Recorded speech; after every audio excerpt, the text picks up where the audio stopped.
Hi everyone! So for today's video, we are going to be learning some hand stitches. We're going to be doing the running stitch, the back stitch, slip stitch, and cross stitch. You're going to need your muslin with 2 pleats in it that's serged on the edges. You're going to need your scissors, a spool of thread, and a needle. So for this stitch, we want to thread our needle with a single thread.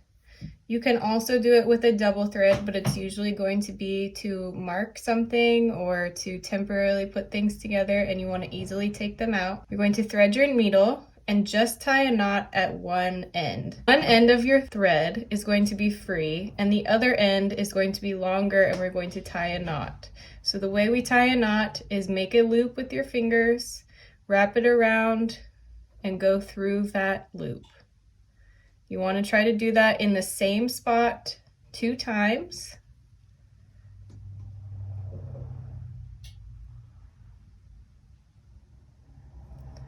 So that your knot looks like this.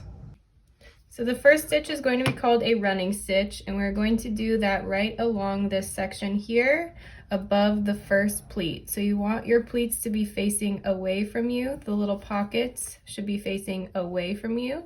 And we're going to do our running stitch right up here on this first section. And I'm just going to write what it is so I don't forget at the very top.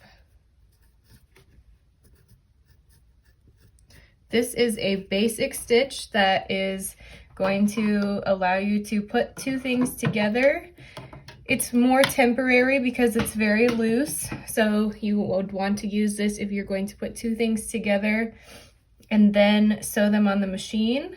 This is a basic in and out stitch.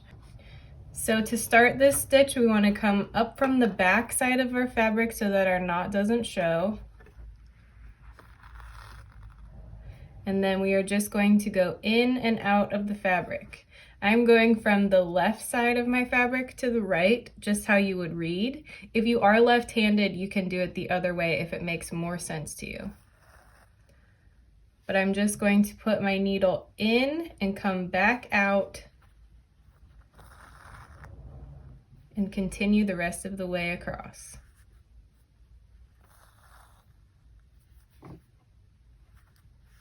Pay attention to your short end of your thread so that it doesn't get too short, and unthread your needle as you're sewing. So I'm making sure that it's long, but it's not getting stuck in my stitches. It's okay to do these stitches fairly large because, like I've said, this is a more temporary stitch. You can also use this to mark lines on a pattern on your fabric without using a marking pen or a pencil. Try to sew in the most straight line you can.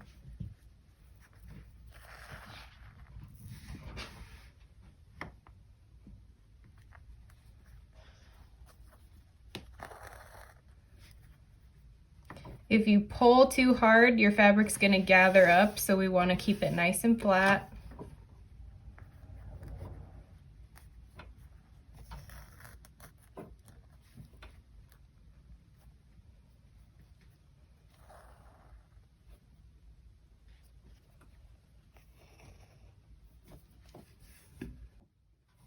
Now that I've gotten to the end of the row, I'm going to go to the back side of my fabric and tie a knot. So I'm going to take a small stitch through my fabric. Don't pull it all the way through. Take your needle, go through your loop, and pull. And now you have a knot, and you can clip off that extra thread. And that is the running stitch. So now we're going to do the next one, which is called the back stitch. This stitch is going to be used for keeping 2 things together more permanently. It's very similar to the running stitch, it's just more secure. So we're going to do the back stitch right down here on the bottom below your second pleat. So I'm going to write down here with my pencil, back stitch.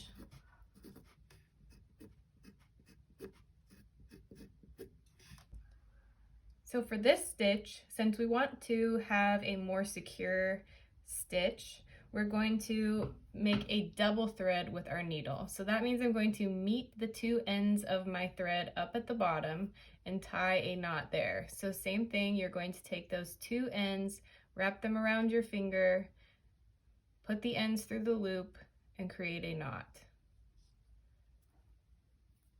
You want to do that 2 or 3 times.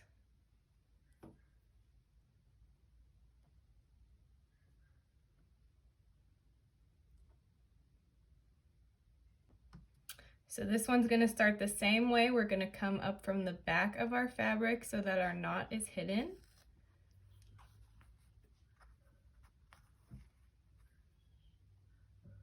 Now I'm going to take a stitch forward.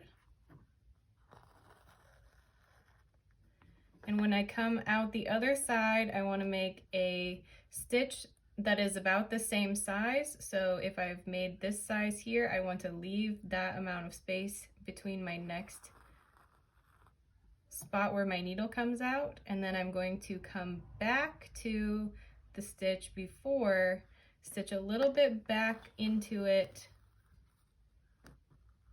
like so. Then I'm going to come out again about the same distance and stitch backwards into this previous stitch.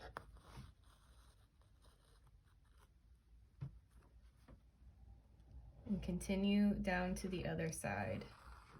So I'm coming out the same distance and going backwards to my last stitch.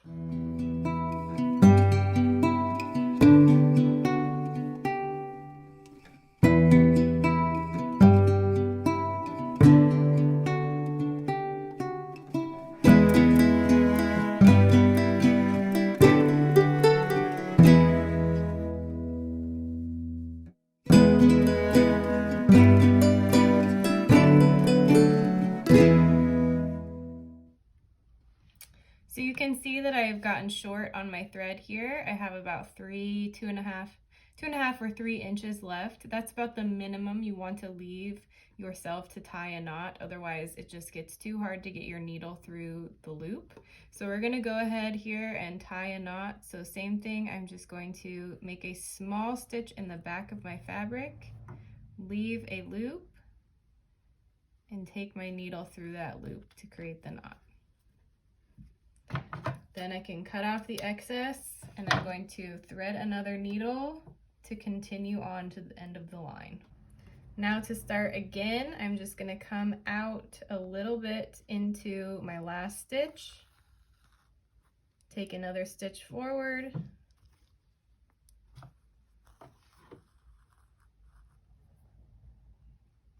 go the same distance away, come back on my stitch.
So next we're going to move on to the cross stitch. So we're going to do the cross stitch right along this pleat here. So your pocket is going to be facing away from you, and we're going to be sewing on this section and right above that fold. So you want to really pay attention to that fold and the direction that it's going. This is going to be for sewing hems and things like that need a little extra movement, and the stitch is also going to be invisible on the right side of the fabric. I'm gonna go ahead and write cross stitch here on the bottom pleat.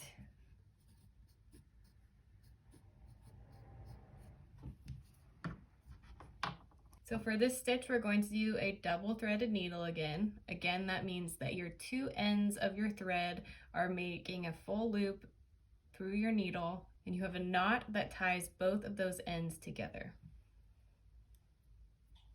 This one is a slightly more complicated stitch. What you're going to do is take a stitch going to the left, and I am just stitching through this top section of my pleat. So into the top section of my little pocket here. I have not gone through all of the layers. That stitch is going to go parallel to the top of that pleat, and I'm going to pull it all the way to the end of my knot. Now I am going to wrap it around, and I'm going to do the same thing but on top of the pleat. So above the pleat where this one thin layer of fabric is, and I'm going to make a small stitch that goes parallel to the pleat in the same direction. Now you can see that that starts to create a cross or an angled stitch up to the top. Now we're going to go back down into the pleat again, crossing my thread over the top of that stitch I've just taken. I'm going to only go through the layers of the pleat or the top of the front of my pocket, taking a stitch parallel to the top of the pleat, the top of the fold,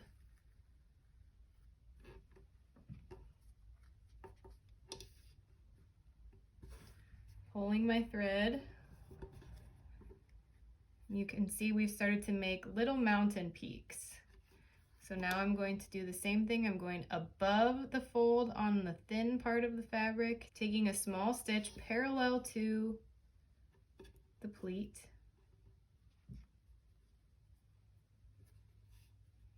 And it's going to create peaks and valleys all the way down.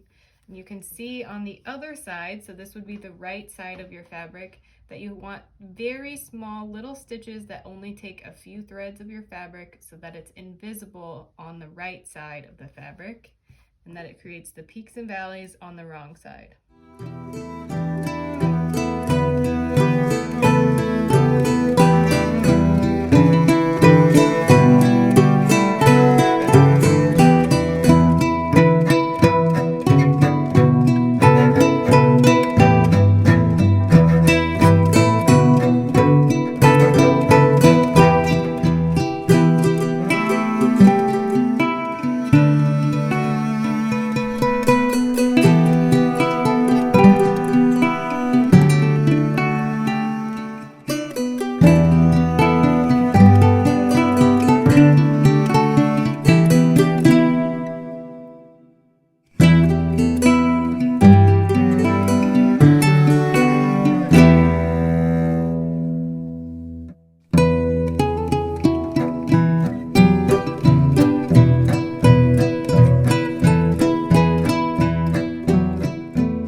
So you can also see that now that I have sewn above and below my pleat, it no longer moves. I can't open the pocket anymore.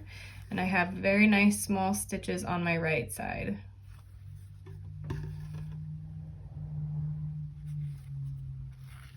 So make sure you're going above and below that fold line.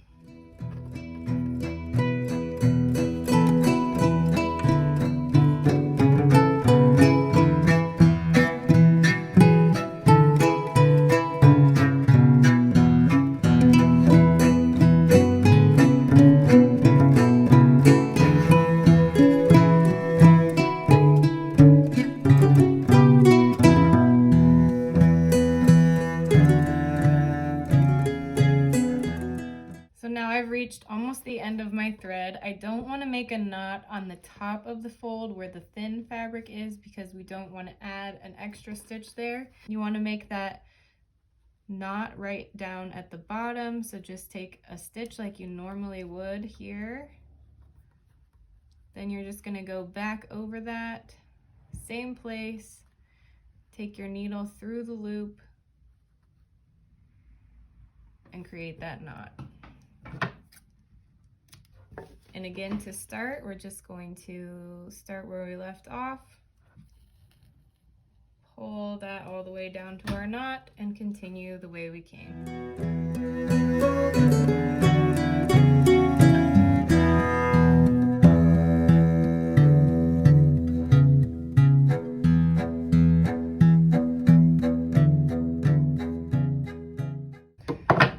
So that is the cross stitch. We use this stitch a lot to do the hems of skirts and pants because it does allow for a little bit of movement in that hem and doesn't nail it down quite so hard to make it stiff, but it does secure that top fold so that everything can be secure and we have a nice invisible stitch on the right side.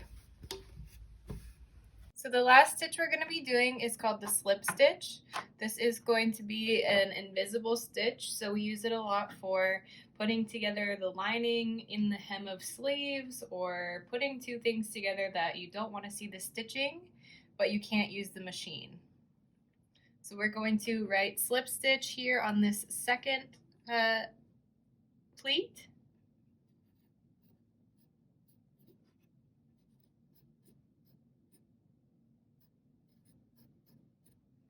So for this stitch, we're going to be using a single thread. So one side of your thread is going to have a knot and the other side is going to be free.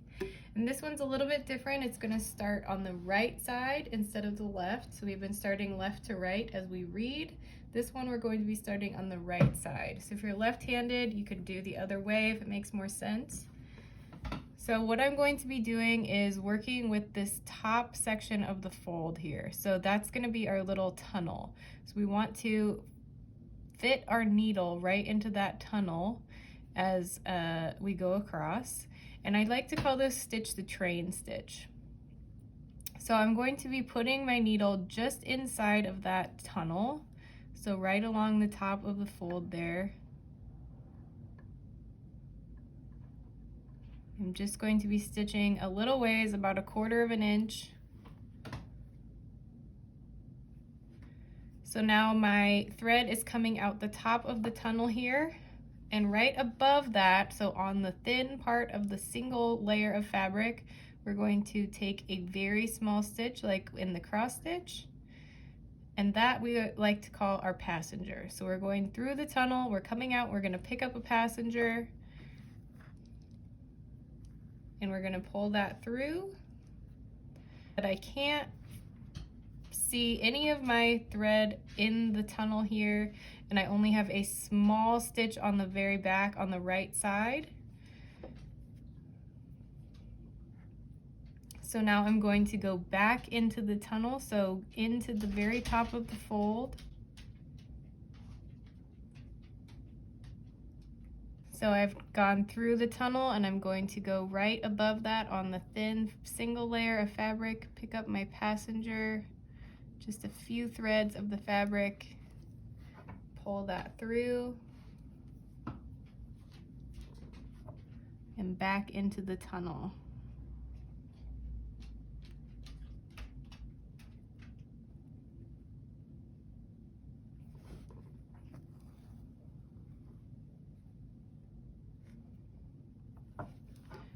So you can barely see any of the stitches on that side, just 2 little small stitches there.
there's nothing that you can really see on the top of that stitch, but my pleat is now sewn down, and I just have small little stitches on the back that are invisible if you have the right thread color.